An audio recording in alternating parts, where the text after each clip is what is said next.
ये आकाशवाणी का देहरादून केंद्र है। अब आप प्रियंका मलिक से प्रादेशिक समाचार सुनिए। पहले मुख्य समाचार।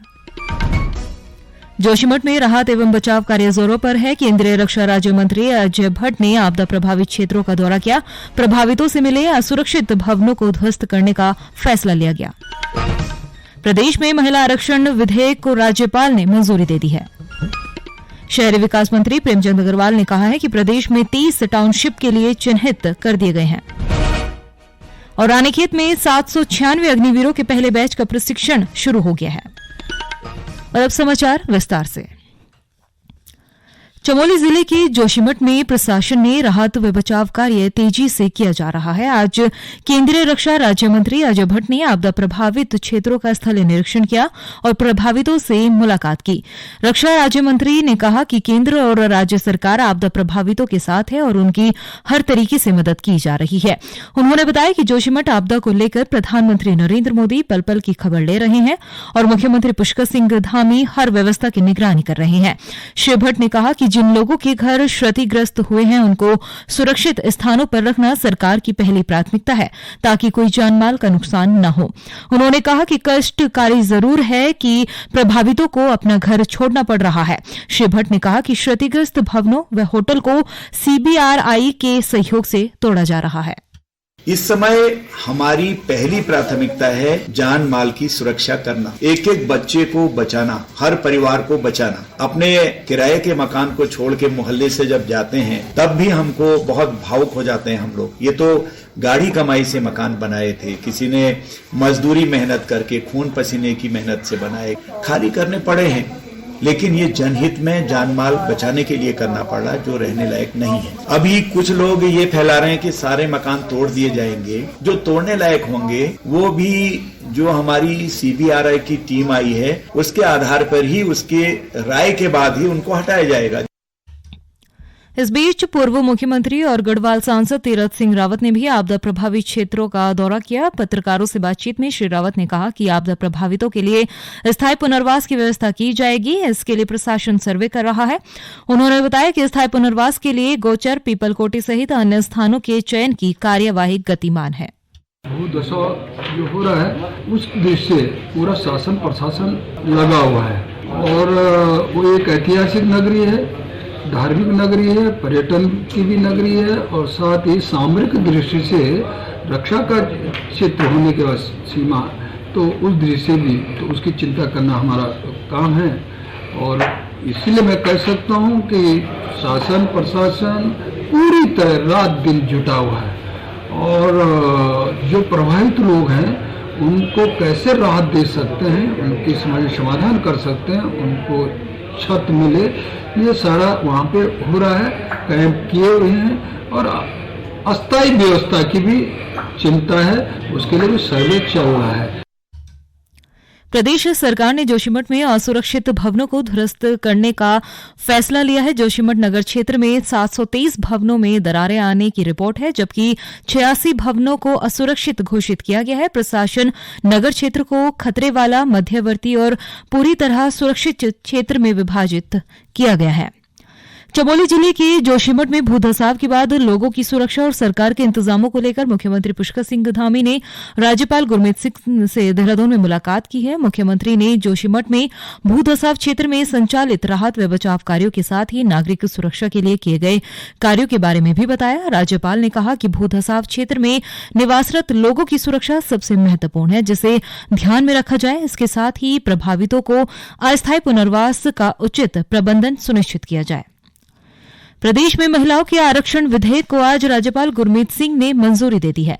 राजभवन की मंजूरी के साथ ही महिला अभ्यर्थियों को सरकारी नौकरियों में 30% सैंतीस आरक्षण का कानूनी अधिकार भी मिल गया है। राज्य सरकार ने 30 नवंबर 2022 को विधानसभा में बिल को सर्वसम्मति से पारित कराकर राजभवन भेजा था। राजभवन से विधेयक को मंजूरी देने से पहले इसका न्याय और विधि विशेषज्ञों से प्रशिक्षण कराया। राज्यपाल की मंजूरी के साथ ही विधेयक विधायी विभाग को भेजा गया है। यूनिफॉर्म सिविल कोड की कमेटी को लेकर सुप्रीम कोर्ट का बड़ा फैसला आया है। सुप्रीम कोर्ट ने राज्य सरकार की ओर से गठित की गई यूसीसी कमेटी को चुनौती देने वाली याचिका को खारिज कर दिया है। गौरतलब है कि उत्तराखंड में समान नागरिक संहिता लागू करने के लिए प्रदेश सरकार ने उच्चतम न्यायालय की पूर्व न्यायाधीश रंजना प्रकाश देसाई की अध्यक्षता में 5 सदस्यीय विशेषज्ञ समिति का गठन किया था। ये समाचार आप आकाशवाणी के देहरादून केंद्र से सुन रहे हैं।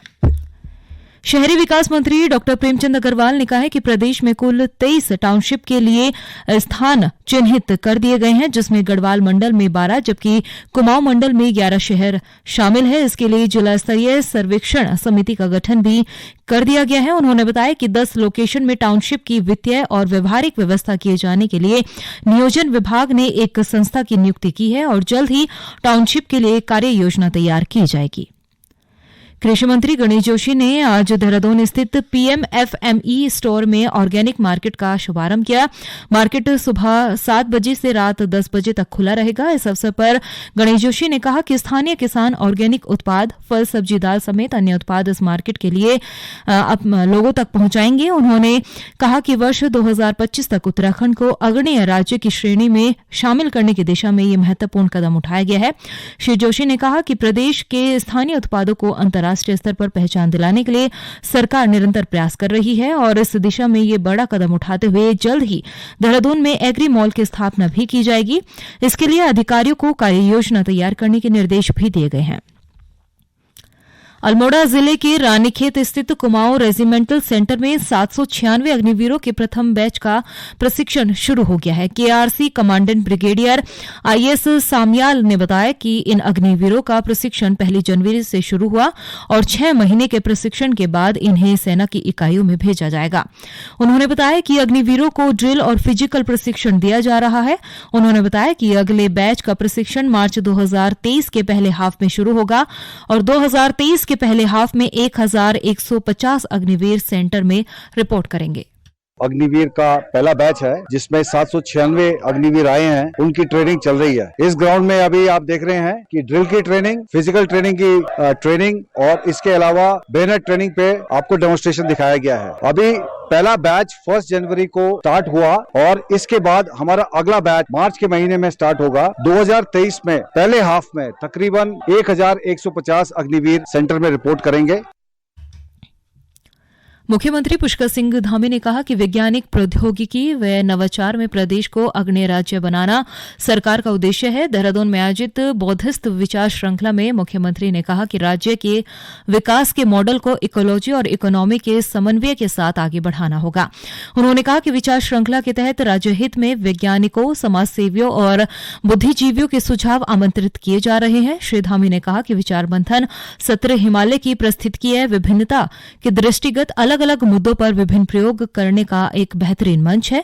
मुख्यमंत्री ने कहा कि उत्तराखंड पर्यावरणीय दृष्टि से अत्यंत संवेदनशील क्षेत्र है, जिस वजह से कई प्रकार की आपदाओं का सामना करना पड़ता है और इस तरह की घटनाओं की पुनरावृत्ति एक चिंतन का विषय भी है।